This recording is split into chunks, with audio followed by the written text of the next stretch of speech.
Senhor esteja convosco. Ele está no meio de nós. Proclamação do Evangelho de Jesus Cristo segundo Lucas. Glória a vós, Senhor. Aconteceu num dia de sábado que Jesus entrou na sinagoga e começou a ensinar. Aí havia um homem cuja mão direita era seca. Os mestres da lei e os fariseus o observavam para verem se Jesus iria curá-lo em dia de sábado e assim encontrarem motivo para acusá-lo. Jesus, porém, conhecendo seus pensamentos, disse ao homem da mão seca: levanta-te e fica aqui no meio. Ele se levantou e ficou de pé. Disse-lhe Jesus: eu vos pergunto, o que é permitido fazer no sábado, o bem ou o mal, salvar uma vida ou deixar que se perca? Então Jesus olhou para todos os que estavam ao seu redor e disse ao homem: estende a tua mão. O homem assim o fez e sua mão ficou curada.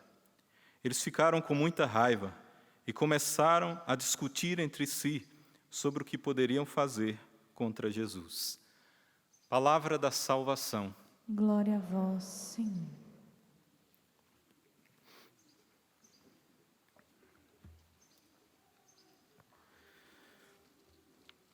Meus irmãos e minhas irmãs, hoje eu vou me deter nessa primeira leitura de São Paulo aos Coríntios.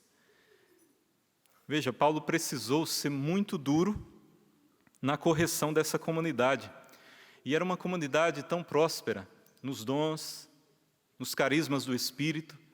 Era como uma comunidade modelo no início, né? Todos olhavam para a comunidade de Corinto como uma comunidade modelo. O Espírito agia ali na comunidade, os dons, os carismas do Espírito. Mas veja, Paulo já tinha corrigido essa comunidade e agora corrige novamente, agora de uma forma mais dura. Ouve-se dizer constantemente que se comete em vosso meio a luxúria, caso de imoralidade, e uma imoralidade tão grave que não se costuma encontrar nem mesmo entre os pagãos. Olha o que Paulo fala, a comunidade estava sendo contra-testemunho até para os pagãos, até para quem nem sabia o que era Jesus, nem tinha os mandamentos como regra. Estava sendo contra-testemunho. A comunidade de Corinto, a comunidade exemplo, próspera. Ele cita um dos exemplos. Eu vou citar outros aqui depois no capítulo seguinte, que ele diz: há entre vós quem vive com a mulher de seu pai. E ele diz que nem mesmo entre os pagãos, uma comunidade em Roma, se nós vamos observar a cultura romana naquela época, não tinha muitas regras morais e éticas, e principalmente contra a imoralidade. E até isso não era comum entre os romanos, não era permitido entre os romanos. E os cristãos da comunidade de Corinto, diziam cristãos, estavam vivendo dessa forma e já sendo corrigidos e continuavam a viver da mesma forma. E o pior de tudo, Paulo ainda fala mais, corrige ainda mais. Mesmo diante disso, continuais cheios de orgulho, em vez de manifestardes tristeza, para que seja tirado dentre vós o que cometeu tal ação. Além de Paulo corrigir a atitude que estava acontecendo, ele fala, a comunidade não se entristece com isso, continuam se achando orgulhosos, que estão fazendo certo. Eles se achavam maduros, perfeitos, viviam numa contradição. Eram duas faces. Se mostrava ali no meio da assembleia os dons, dizendo que eram prósperos nos dons do Espírito, dom de línguas, de profecia, de ciência, sabedoria, mas dentro da comunidade ali, internamente, estavam vivendo casos graves de imoralidade. E não manifestavam a mínima preocupação em corrigir aquelas pessoas e tirar do meio da comunidade para não ser um fermento ruim e levedar toda a comunidade. Meus irmãos, quando o pecado ele começa a crescer na nossa vida, depois ele começa a crescer na comunidade, e isso não gera tristeza, isso é grave. Isso é grave. Porque o arrependimento perfeito, a contrição perfeita, ela gera uma tristeza dentro de nós. Para nós recebermos o perdão de Deus, duas coisas são necessárias, que é o arrependimento e um propósito de mudança. Só que esse arrependimento, ele precisa ser de alguém que cometeu algo de errado e se entristece porque feriu esse amor de Deus que é infinito, que nós não merecíamos esse amor de Deus. Quem entrará no santuário do Senhor? Ninguém é digno, porque todos nós somos pecadores. Mas, ao mesmo tempo, Deus veio até nós e se dá a nós, mesmo sabendo que nós somos frágeis e pecadores, e derrama esse infinito amor de uma tal forma que nós não conseguimos entender esse amor. É um amor incomparável. E quando nós não nos entristecemos por ter ferido esse amor gratuito que nos salva, quando nós não nos entristecemos por ter ferido esse Deus que nos ama, e não rejeitamos o pecado, não abolimos o pecado da nossa vida, porque quando nós pecamos, isso deve gerar uma tristeza. E aí nós devemos rejeitar esse pecado, porque isso fere esse amor de Deus que nos ama e nos salva. Mas aqui na comunidade de Corinto, Paulo adverte fortemente: não existe tristeza entre vocês. Casos de imoralidade que nem entre os pagãos, entre os romanos, nem entre eles fazem isso. E dentro da comunidade se vê tantos casos de imoralidade, tantos casos de pecado. E Paulo fala bem fortemente, veja, seja esse homem entregue a Satanás, para a mortificação do seu corpo, a fim de que a sua alma seja salva no dia do Senhor Jesus. Veja bem, Paulo fala duro e Paulo jogou para a perdição esse homem. Claro, aqui é o termo que era usado, nós vamos entender um pouco da linguagem de Paulo, como ele falava, mas o que é que ele quis fazer aqui? É a chamada pena de excomunhão. A pessoa já foi corrigida novamente, a pessoa continua vivendo errado, sem entristecer-se, continuando querendo viver como cristão e levedando para o mal toda a comunidade.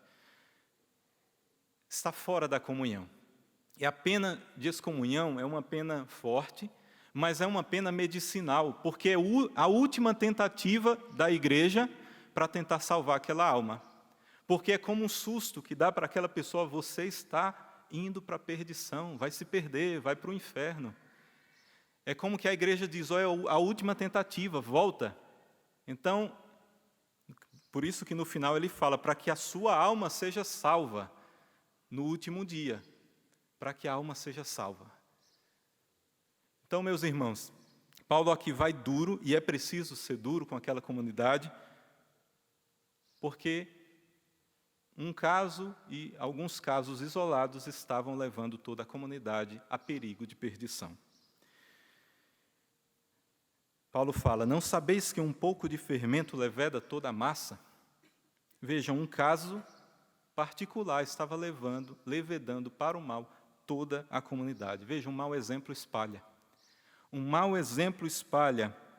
Quando nós vemos, até na comunidade, até falando aqui da comunidade, no nosso meio, não é entre os pagãos, quando alguém comete algo de errado e vai continuando, vivendo de qualquer maneira, e todo mundo, toda a comunidade está vendo que aquela pessoa está vivendo errado, aquilo vai gerar, o mal vai espalhar, vai gerar um esfriamento na caridade dos outros, vai gerar um esfriamento na bondade dos outros.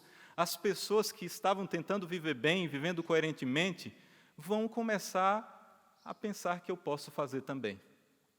E aí era o que estava acontecendo lá.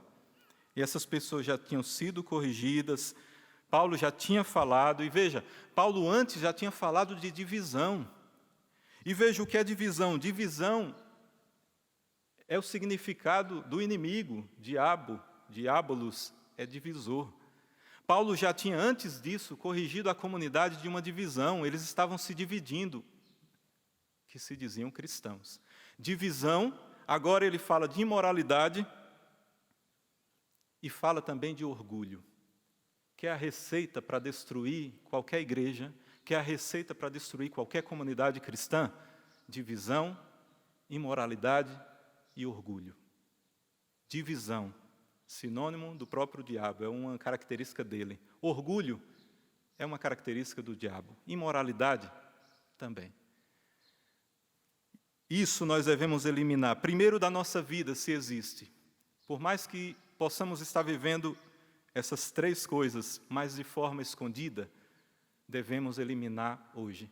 E se no meio da comunidade existe isso, é um pecado público, divisão, imoralidade, orgulho, é preciso exterminar.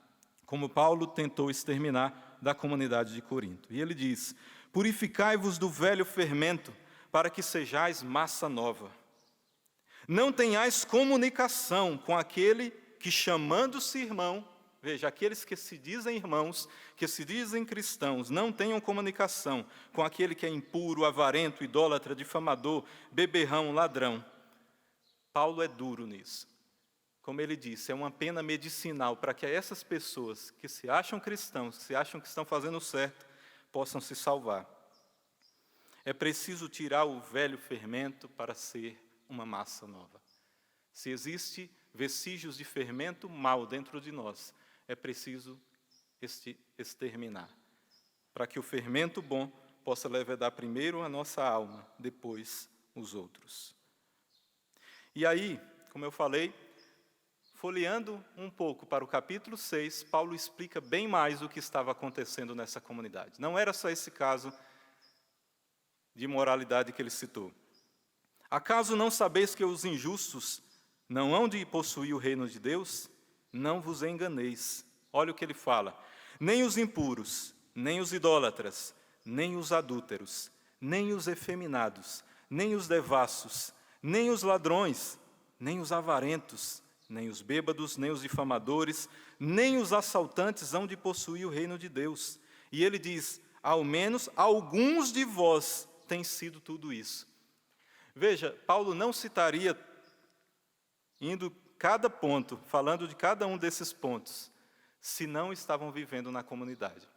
Ele diz, ao menos alguns de vós dessa comunidade de Corinto estão vivendo essas coisas.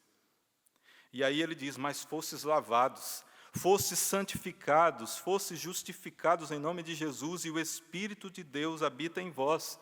E aí ele fala aquela frase tão célebre e conhecida, tudo me é permitido, mas nem tudo convém. Tudo me é permitido, mas eu não me deixarei dominar por coisa alguma. Olha, aquela frase tão bonita que nós sempre usamos, foi usada em quê? Para um momento que a comunidade estava se perdendo. Achavam que tudo convém. Por isso estavam vivendo tranquilamente. E aí ele diz, não sabeis que vossos corpos são membros de Cristo? O corpo não é para impureza, mas o corpo pertence a Cristo, é para a pureza. Ou não sabeis que o vosso corpo é templo do Espírito Santo, que habita em vós, o qual recebestes de Deus, e que por isso já não vos pertenceis. Quando nós vivemos uma vida de pecado, de imoralidade, divisão, orgulho, e tantas essas coisas que Paulo foi citando aqui, nós vamos entristecendo o Espírito que já habita em nós. E vamos saindo da graça. Vamos saindo da graça. O Espírito quer agir, Deus quer agir, mas eu quero estar fora, ex-comunhão, fora da graça. Eu me decido estar fora da graça, fora da comunhão de Deus. Então que nesse dia o Senhor possa falar a fundo ao nosso coração de como está a nossa vida. Fazer um exame de consciência. Está havendo divisão dentro de mim?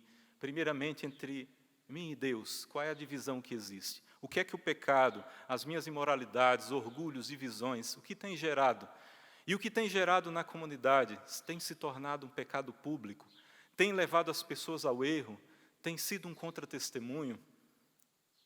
E também nesse dia, que nós celebramos a independência do Brasil, lá em 1822, quando o Brasil se torna independente de Portugal, mas nos tempos de hoje, o Brasil, cada vez mais nós percebemos as divisões, imoralidades e tantas outras coisas que têm nos afastado daquele que pode nos salvar.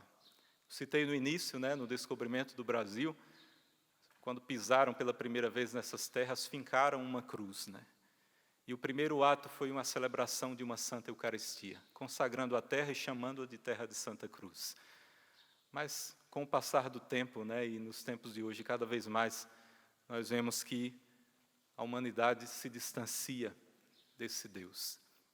Que nesse dia possamos rezar pelo nosso Brasil, para que essa nossa pátria se torne novamente uma terra de Santa Cruz.